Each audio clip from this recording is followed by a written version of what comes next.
VK Roy sir, इनके द्वारा लगभग 25 सालों का एक्सपीरियंस है और सैकड़ों छात्रों को एमबीबीएस सरकारी तक पहुंचाए हैं। तो मैंने सोचा इनसे अच्छा एक्सपर्ट कौन होंगे जो आपको बता पाएंगे, तो इन्हीं से जानेंगे। तो हर एक बिंदु पर ध्यान दीजिएगा। सर आपका स्वागत है एग्जाम में। जी नमस्कार, आपके चैनल को देखने वाले सुनने वाले सभी दर्शकों को भी नमस्कार प्रणाम। सर इस बार का क्वेश्चन कैसे देखते हैं? पहले इस बार वाला बात करेंगे। इस बार का क्वेश्चन देख के तो मुझे बहुत माने आत्मा तृप्त हो गया जी। दिल बहुत नहीं, उम्मीद नहीं किए थे। उम्मीद जितना किए थे उससे तो मैंने उसके तुलना में क्वेश्चन जो पूछने का जो तरीका था बहुत अच्छा क्वेश्चन। क्योंकि टीचर लोग का जो एक्सपेक्टेशन था या बच्चा का जो एक्सपेक्टेशन था उसके अकॉर्डिंग जो क्वेश्चन है लेवल, क्वेश्चन का जो लेवल है वो लेवल बहुत नीचे किया हुआ है। लेकिन अगर बायोलॉजी फिजिक्स केमिस्ट्री की बात किया जाए तो मुझे सबसे ज्यादा अच्छा इजी क्वेश्चन लगा वो फिजिक्स का। सब लोग बोल रहे हैं बायो का इजी है। आप जी नहीं, फिजिक्स का क्वेश्चन बहुत इजी है। कैसे? हर साल की तुलना में आप 25 का देख लीजिए, 24 का देख लीजिए, तो 24 और 25 का दोनों उल्टा का देख लीजिएगा ना। देखिए क्वेश्चन पेपर मेरे पास है और ये 13 सीरीज का क्वेश्चन है मेरे पास। इसका आप देखेंगे ना तो फिजिक्स का क्वेश्चन तो मुझे ऐसा लगा ना जो बच्चा अगर ऑफलाइन में पढ़ा होगा, ऑनलाइन की बात नहीं करेंगे क्योंकि ऑनलाइन में थ्योरी बेस्ड बहुत कम पढ़ाई होती है, तो वो क्या करता है ना कि ट्रिकी मतलब वन शॉट करके वो दे देता है, तो उसमें थोड़ा सा बच्चे को डिफिकल्ट लगा होगा। लेकिन फिजिक्स केमिस्ट्री बायोलॉजी में तुलना किया जो दो फिजिक्स का क्वेश्चन माइंड ब्लोइंग था, बच्चों को बहुत इजी लगा होगा।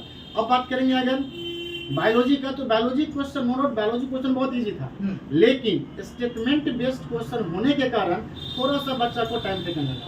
वो क्वेश्चन पढ़ने में थोड़ा समय लगा होगा, उसको आता सब होगा, लेकिन मैक्सिमम बच्चा से हम कल पूछे तो बोला कि शायद बायोलॉजी में ही बहुत ज़्यादा समय लग गया, क्वेश्चन बहुत इजी होने के कारण थोड़ा सा पढ़ने में लगा। चूँकि स्टेटमेंट था, स्टेटमेंट टाइप क्वेश्चन को पढ़ने में थोड़ा समय लगा, जिस कारण से थोड़ा हमको फीस में कम क्वेश्चन मतलब सोल्व हो पाया। लेकिन जब हम, क्योंकि बायो वाला बच्चा क्या करता है ना कि पहले फीस का लेता है टारगेट कि हमको पहले मतलब फीस बनाना है कि बायोलॉजी या सॉरी मतलब बायोलॉजी, तो पहले बच्चा बायोलॉजी क्वेश्चन सोल्व करने की कोशिश करता है, तो बायोलॉजी के बाद में वो केमिस्ट्री के बाद में हो जाता है फिजिक्स में। लेकिन इस बार का जो क्वेश्चन था ना वो बच्चा को पहले बनाना चाहिए था फिजिक्स का क्वेश्चन, पहले फिजिक्स, उसके बाद केमिस्ट्री या बायोलॉजी में से जो उसको अच्छा लगे, लेकिन पहले बनाता फिजिक्स तो उसको समय बहुत ज़्यादा बच जाता। कई सारे अभिभावक का क्वारी था जी कि हम ओबीसी कैटेगरी से आते हैं, मेरा 604 अंक है, 607 अंक है, 610 अंक है, हम जनरल से आते हैं, हम उत्तर प्रदेश से हैं, महाराष्ट्र से, बहुत जगह से कमेंट आ रहा है। सर उनका जो क्वारी उसको लेकर आप कैसे देखते हैं? अभी चूंकि कल तो बहुत लोग थे तुरंत क्वेश्चन देंगे, कटअप बता दिए, आपका क्या आइडिया है कि एक्सपेक्टेड कटअप कितना रह सकता है जनरल वाले विद्यार्थी? जनरल वालों का जो कटअप होगा ना वो 610 से लेकर के 650 के बीच में वो कटअप होगा। एग्जैक्ट तो नहीं बता सकते, लेकिन 610 से नीचे नहीं होगा, ऊपर ही रहेगा। 610 से ऊपर रहेगा, 610 से ऊपर, 600 भी नहीं आएगा। अगर वही ओबीसी की बात करें तो ओबीसी का कटअप जो होगा वो 590 से 610 के बीच में रहेगा। 590 मतलब 590-95 होगा अगर, तो ओबीसी का कॉलेज में भी मिल सकता है। कई लोग महाराष्ट्र मुझे कॉल किए कि मेरा ओबीसी से है 607 अंक। हाँ श्योर मिलेगा, श्योर निश्चित मिलना ही है।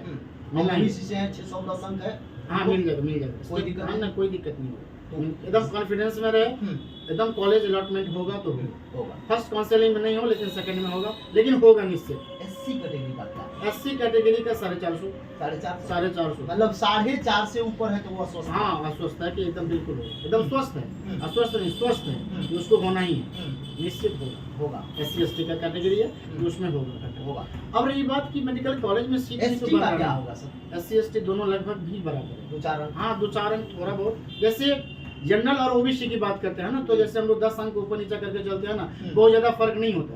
तो उसी प्रकार से एससी और एसटी में 5-7-10 अंक का ऊपर नीचा करके होगा। लेकिन समस्या है ना कि जितना हमारे यहाँ रिजर्वेशन है एससी एसटी के लिए, उतने बच्चा कहाँ फॉर्म भरते हैं, उतने नहीं और उतने पहुँच भी नहीं पाते। तो वो तो कटअप मतलब पार भी, बस कटअप पार किया उसका मिल जाता है एससी एसटी वालों के लिए। ओबीसी में संख्या बहुत ज्यादा होता है, तो उसमें तो उसमें थोड़ा सा स्ट्रगल करना पड़ेगा बच्चों को, थोड़ा सा उसको माने सोचने वाली बात होगा कि हमारा एकाध अंक से छूटेगा भी तो एकाध अंक से 2 अंक से छूटेगा, अदरवाइज नहीं छूटेगा। तो छूट भी अगर गया एमबीबीएस तो कोई बात नहीं, उसके नीचे बहुत सारे ब्रांच है ना, बीडीएस है, बीएमएस है, बीओ मतलब एमएस है, बीएचएमएस है, बहुत सारा है। उसमें ही बच्चा अगर एडमिशन लेकर के फिर से अपना साइड से प्रिपरेशन करे, कोई दिक्कत नहीं, हार नहीं मानना। अगर एमबीबीएस ठान लिया कि एमबीबीएस डॉक्टर बनना है तो बनेगा।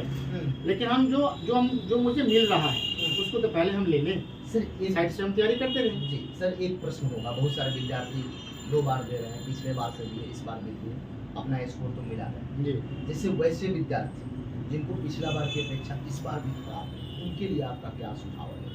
वो कहीं ना कहीं जैसे पिछला बार का जो क्वेश्चन था थोड़ा टफ था, जी तो टफ होने के कारण वो उस लेवल का मतलब तैयारी किया होगा।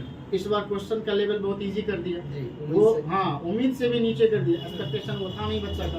तो उन बच्चों के लिए थोड़ा सा ये इसके लिए उसका मतलब थोड़ा सा क्रिटिकल हो सकता है कि हमारा पेपर खराब चला गया। तो उसका अब उसको ये नहीं समझ में आता है कि नीट अपना लेवल कभी हाई कभी इतना डाउन कैसे कर देता है, तो उसमें बच्चा कंफ्यूजन हो जाता है। इस कारण से उसका और रहा होगा ना बात कि वो पार्टिकुलरली प्रॉपर वे में वो स्टडी नहीं किया होगा, थोड़ा सा छोटा छोटा क्वेश्चन को भी वो नहीं पढ़ा होगा, तो जो छोटा छोटा क्वेश्चन से लेकर के ऊपर तक बनाया होगा उसके लिए बहुत इजी होगा। साधारण जिनका गलत हो गया वो समझिए दौड़ वो से हाँ बाहर। वो दौड़ से बाहर। सर जो 27 में देने वाले हैं, उनके लिए आपका क्या सुझाव? 27 में देखिए एग्जाम 27 में दे 28 में दे, कभी हाँ। नीट का मतलब होता है 365 इंटू 6 आवर सेल्फ स्टडी, 365। जो स्टूडेंट अपने आप को 6 घंटा घर पे सेल्फ स्टडी रूम में पैक होकर के कर लिया, 365 दिन, बीच में कोई हॉलीडे नहीं, ना तो छठ, ना तो दिवाली, ना तो होली, ना तो बकरीद, ना तो ईद, उसको मेडिकल होने से कोई रोक नहीं सकता।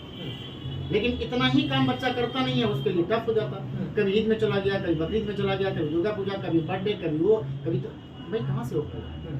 कंस्टेंटली आपको सब कुछ को आपको देखना पड़ेगा। नहीं अगर आप नहीं कर पाते हैं तो फिर आपसे 2027 में मेडिकल नहीं होगा। मेडिकल के लिए सबसे देखिए किसी भी एग्जाम को क्वालिफाई करने के लिए सेल्फ स्टडी मायने रखता है। टीचर कितना भी अच्छा पढ़ा दे, कितना भी डॉट क्लियर कर दे, सब कुछ कर दे, लेकिन दिमाग में बच्चा को रखना है, क्योंकि बच्चा को ही एग्जाम में मतलब उसको सॉल्व करना है। सर लास्ट तो टीचर क्या करें? जी लास्ट प्रश्न होगा, चूंकि 25 सालों का एक्सपीरियंस है, जी बहुत सारे अभिभावक अभी कमेंट करेंगे, बहुत सारे उनके मन में क्वारी होगा। जी आप कैमरा पर वादा कीजिए, फिर जरूरत पड़ा तो आप इस पर आकर बच्चों को बताएं। जी मैं वादा करता हूँ कि जिस बच्चे को मेडिकल फील्ड में जी किसी भी तरीका का कोई भी डाउट हो, फिजिक्स हो, केमिस्ट्री हो, बायोलॉजी हो, या कोई भी गाइडलाइन चाहिए, आप घर बैठे रहिए, मैं अपना मोबाइल नंबर शेयर कर दूंगा, आप घर बैठे आप हमसे डिस्कस कर सकते हैं। कोई भी तरह का डाउट होगा तो वो डाउट आप हमसे पूछ सकते हैं। उसके लिए हम आपको रात में 12 बजे तक, सुबह 6 बजे से लेकर के रात में 12 बजे तक,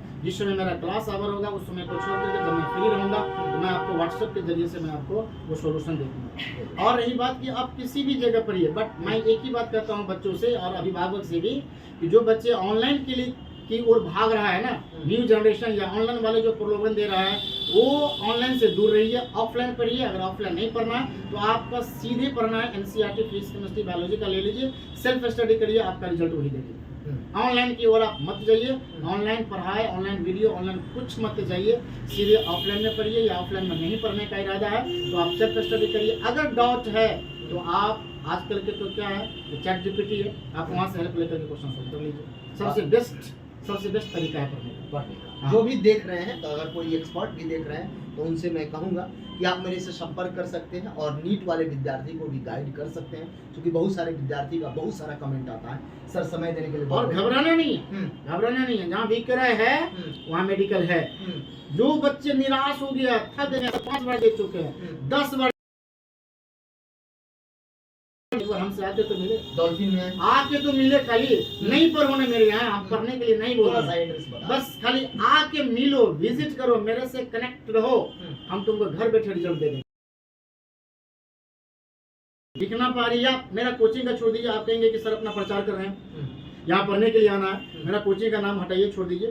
बस हमसे मिलने के लिए, हाँ हमसे अगर मिलना है तो आपको दिखना पहाड़ी पुलिस चेक पोस्ट के पास आना है, वहाँ पे मेरा कोचिंग सेंटर है, या हम वहाँ पे मिल जाएंगे।